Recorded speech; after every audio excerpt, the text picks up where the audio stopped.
എല്ലാവർക്കും നമസ്കാരം. നമ്മൾ +2 ഫിസിക്സിലെ ഇമ്പോർട്ടൻറ്റ് ചാപ്റ്റേഴ്സും ആ ചാപ്റ്റേഴ്സിൻ്റെ ഓരോ വെയിറ്റേജ് എങ്ങനെയാണെന്നും ആ വെയിറ്റേജിനനുസരിച്ച് ഏതൊക്കെ ഇമ്പോർട്ടൻറ്റ് ടോപ്പിക്സ് കൃത്യമായി പഠിക്കണമെന്നുമാണ് ഇനിയുള്ള ഷോർട്ട് വീഡിയോസിൽ കാണാൻ പോകുന്നത്. സോ എല്ലാവരും ചാനൽ ലൈക്ക് ചെയ്യുക, ഷെയർ ചെയ്യുക, സബ്സ്ക്രൈബ് ചെയ്യുക. വീഡിയോയിലേക്ക് കിടക്കാം. ഏതൊക്കെ ടോപ്പിക്സ് ആണ് നിങ്ങൾ ഏറ്റവും ഇമ്പോർട്ടൻ്റ് ആയിട്ട് ആദ്യമേ പഠിക്കേണ്ടതെന്നുള്ളതാണ് ഞാൻ പറയുന്നത്. ഇത് ഏറ്റവും കൂടുതൽ ഞാൻ വീഡിയോസിൽ പറഞ്ഞിട്ടുള്ള പോലെ നിങ്ങൾ ക്വസ്റ്റ്യൻസ് ചെയ്ത് പ്രാക്ടീസ് ചെയ്താണ് പഠിക്കേണ്ടത്. ഫസ്റ്റ് ഓഫ് ഓൾ നിങ്ങൾ എല്ലാ തിയറിയും ഒന്ന് റിവിഷൻ ചെയ്യുക. അതിന്റെ ഇക്വേഷൻസ് എല്ലാം ഒരു പേപ്പറിൽ എഴുതി ഇടയ്ക്ക് നോക്കാവുന്ന രീതിയിൽ പല തവണയായിട്ട് റിപ്പീറ്റ് ചെയ്യുക, റിവൈസ് ചെയ്യുക. Repetition is the key. അപ്പോൾ നിങ്ങൾ അത് കൃത്യമായിട്ട് പഠിക്കുക. നമ്മൾ ഇപ്പോൾ ഡിസ്കസ് ചെയ്യുന്ന ഏതൊക്കെ ഇമ്പോർട്ടൻറ്റ് പോർഷൻസ് ആണെന്നുള്ളതാണ്. സോ ഞാൻ കാണിച്ചിരിക്കുന്ന പോലെ തന്നെ ഇതിൽ ഏറ്റവും ഇമ്പോർട്ടൻ്റ് ആയിട്ട് നിങ്ങൾ കിർച്ചോഫ് ലോസ് പഠിക്കണം. അതിൽ നിന്ന് ഒരു ക്വസ്റ്റ്യൻ ഷുവർ ആയിട്ടും ചോദിക്കുന്നതാണ്. KVL അല്ലെങ്കിൽ KCL ബേസ് ചെയ്തിട്ടുള്ള ക്വസ്റ്റ്യൻസ്. KVL ആണ് നമ്മൾ പൊതുവെ ചെയ്യുന്നത്, ഒരു ലൂപ്പ് റൂൾ ആണ് നമ്മളിവിടെ ചെയ്യുന്നത്.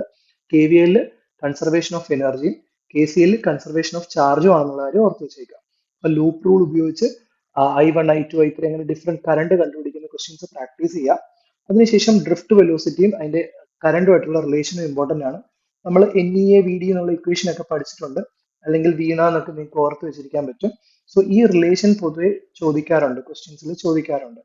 പിന്നെ resistance, resistivity, conductivity, VI graphs.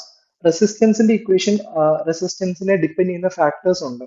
Length, area, resistivity, temperature, ഇതെല്ലാം വെച്ചിട്ടുള്ള ഇക്വേഷൻസ് നിങ്ങൾ പഠിക്കണം. ഇതിൽ തന്നെ ഡ്രിഫ്റ്റ് വെലോസിറ്റി നമ്മൾ ഇൻക്ലൂഡ് ചെയ്തിട്ടുള്ള ഇക്വേഷൻസും നമ്മൾ ചെയ്തെടുക്കുന്നുണ്ട്, അതും നിങ്ങൾ പഠിക്കണം.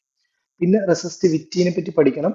പൊതുവെ ചോദിക്കുന്ന ക്വസ്റ്റ്യൻസ് ആണ് ലെങ്ത് ഡബിൾ ചെയ്തു അല്ലെ ഏരിയ ഹാഫ് ചെയ്തു, ഇങ്ങനെയൊക്കെയുള്ള കുറെ ക്വസ്റ്റ്യൻസ് ഉണ്ടാവും. അപ്പൊ അതും നിങ്ങൾ ചെയ്ത് പ്രാക്ടീസ് ചെയ്യും. EMF, internal resistance, combination of cells, combination of resistors, ഇതെല്ലാം ഇമ്പോർട്ടന്റ് ആണ്. കാരണം ഇത് പൊതുവെ പല ക്വസ്റ്റ്യൻസിന്റെ കൂടത്തിലാണ്, ഒരു ഭാഗമായിട്ടാണ് വരുന്നത്. അതായത് ഇപ്പൊ നിങ്ങൾ KVL ചെയ്യുമ്പോഴും അവിടെ EMF, ഇന്റേണൽ റെസിസ്റ്റൻസ് കൺസെപ്റ്റ് നിങ്ങൾക്ക് അറിയണം. ഈസ്റ്റേൺ ബ്രിഡ്ജും മീറ്റർ ബ്രിഡ്ജ്, പൊട്ടൻഷ്യോമീറ്റർ, ഇവർ മൂന്ന് പേരും പൊതുവെ ആപ്ലിക്കേഷൻ ലെവൽ ക്വസ്റ്റ്യനുകളിൽ കാണാറുള്ളതാണ്. ഈസ്റ്റേൺ ബ്രിഡ്ജ് ആണെങ്കിലും മീറ്റർ ബ്രിഡ്ജ് ആണെങ്കിലും നിങ്ങൾ അൺനോൺ റെസിസ്റ്റൻസ് കണ്ടുപിടിക്കാനാണ് ഉപയോഗിക്കുന്നത്. പൊട്ടൻഷ്യോമീറ്ററിൽ കമ്പയറിംഗ് EMF-ഉം അതുപോലെ തന്നെ ഇന്റേണൽ റെസിസ്റ്റൻസ് കണ്ടുപിടിക്കാനും യൂസ് ചെയ്യുന്നുണ്ട്. സോ ഇതിന്റെയൊക്കെ ഫിഗേഴ്സ്, ഡയഗ്രാംസ് പഠിച്ചു വെക്കുക. അങ്ങനെ ഡയഗ്രാംസ് വരയ്ക്കാനും പഠിച്ചു വെക്കുക.